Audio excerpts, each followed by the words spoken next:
Un soir, en mars 2015 exactement, j'étais installée chez moi tranquillement, en train de chercher sur la toile un article intéressant. Et je suis tombée sur ça. Et mon cœur a fait boum. Mais pas pour ce joli sourire, mais pour ce que j'avais découvert à travers ses yeux d'une rare détermination. En fait, j'avais découvert ça. Des serviettes hygiéniques lavables. Vous me direz, quel rapport y a-t-il entre ces serviettes hygiéniques lavables et un homme comme Lotfi Hamadi? Donc, force est de constater, mesdames et messieurs, qu'en 2015, on continue à parler aujourd'hui de jeunes filles, très exactement dans un internat de Makfel, où lors d'une visite sur terrain, Lotfi Hamadi a fait ce constat alarmant, c'est que les filles ne pouvaient pas s'offrir des serviettes hygiéniques. Et donc, au-delà des risques auxquels ils se sont confrontés, parce qu'il y a des risques sur la reproduction sexuelle, il y a des risques sur la santé, puisque ces filles-là, en guise de serviettes, elles utilisaient des mousses arrachées de matelas et des chiffons sales. Donc, Lotfi Hamadi était alarmé. Et il a décidé, avec un groupe d'étudiants, d'Enactus, comme par hasard, de faire cette production de serviettes hygiéniques, justement. Et cette innovation, en fait, elle a été jusqu'en finale de Johannesburg cette année. Et nous sommes très fiers d'avoir porté nos couleurs de la Tunisie très haut jusqu'à Johannesburg. Moi, en fait, à travers ce constat-là, j'étais assommée au début. Et puis, j'ai commencé à dévorer tous les articles que j'avais sur Lotfi Hamadi et j'ai découvert l'action Wala Weekend. Et à travers cette action, l'association Génération Liberté. Je me suis dit, voilà ce que je cherchais depuis tant d'années pour m'engager pleinement dans le social. Et moi, qui suis d'une nature assez timide et réservée, donc j'ai pris mon courage à deux mains, mes dossiers sous la main, et je suis allée à la rencontre de Lotfi Hamadi, des idées plein la tête. Pour beaucoup, l'idée que j'avais à lui présenter pouvait paraître absurde et vraiment illégitime. Mais lui, il a tout de suite adopté et il m'a permis quelque part de réaliser mon premier rêve au sein de cette association, c'est de mettre une pierre dans l'édifice de Makfel, qui est justement ce panneau solaire que vous voyez là, qui a été installé sur l'internat de Makfel. Ce panneau est à base de canettes recyclées et il a permis justement par son installation d'améliorer les conditions d'études des élèves de ce collège de Makfel jusqu'à plus de 10 degrés dans la salle d'études, ce qui a été vraiment énorme, une très belle réussite. Et ça aussi, ça a été rendu possible grâce à des étudiants d'Enactus Elim qui ont cru en ce projet. Et d'ailleurs, on est passé très peu en finale de la réussite et j'espère que ce n'est que partie remise. Donc ensuite, l'aventure a démarré pour moi.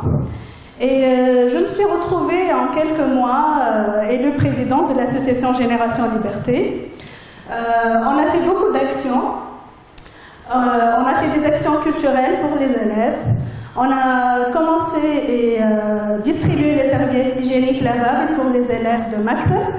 Et le plus par rapport à l'année dernière, c'est que nous nous sommes lancés maintenant sur une production presque industrielle de ces serviettes hygiéniques lavables pour pouvoir les distribuer gratuitement à toutes les filles et les jeunes filles qui sont dans le besoin à travers une vente dans des magasins et des pharmacies. Donc ces conventions sont en cours. Nous avons également commencé à planter des plantes, des agrumes, enfin des arbres citronniers, des oliviers. Et ça, c'était en fait dans le but de faire un potager sur site qui assurait la quasi-autonomie agricole. Nous sommes aussi en train de travailler aujourd'hui sur un projet de mini-élevage de lapins et de poules. Et nous espérons également inaugurer ce premier internat pilote qui représentera notre start-up, notre réelle start-up en 2016, bientôt en janvier. Donc, moi, en fait, je n'en attendais pas autant. C'est vrai que c'est une consécration, une reconnaissance dont je ne peux pas rester insensible. Mais pour moi, le sourire de ces jeunes filles est vraiment, il n'a pas de prix. Et aucun rang social ne peut être égal à ce bonheur qu'on voit dans les yeux de ces filles-là quand on fait vraiment le minimum. Donc ensuite, ce qu'on a fait, c'est qu'on a vu ces jeunes filles et ces enfants et ces garçons de près. On a vu qu'ils souffraient aussi d'un problème de transport, puisque, comme vous devez le savoir, il y a beaucoup d'enfants en Tunisie, et surtout dans les zones rurales, qui font des kilomètres et des kilomètres chaque jour pour aller tôt le matin à l'école et rentrer le soir vraiment épuisés.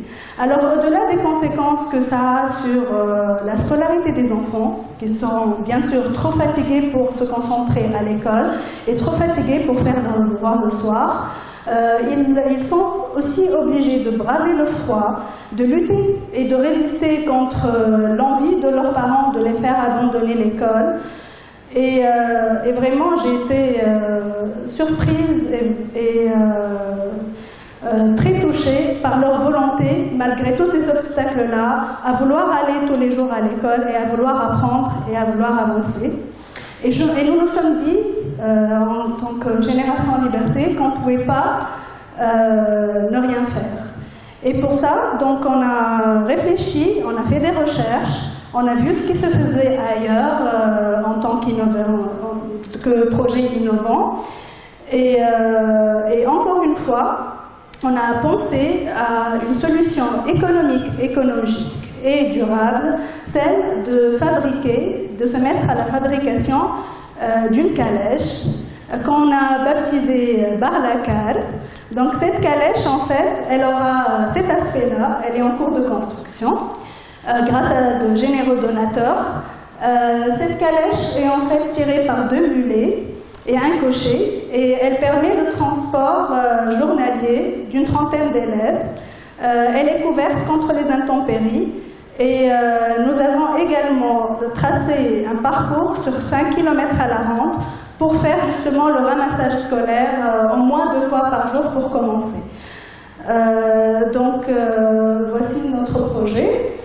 Nous espérons également transformer cette calèche, puisque le week-end il n'y a pas cours, en bibliothèque mobile pour distribuer des livres gratuits pour les enfants.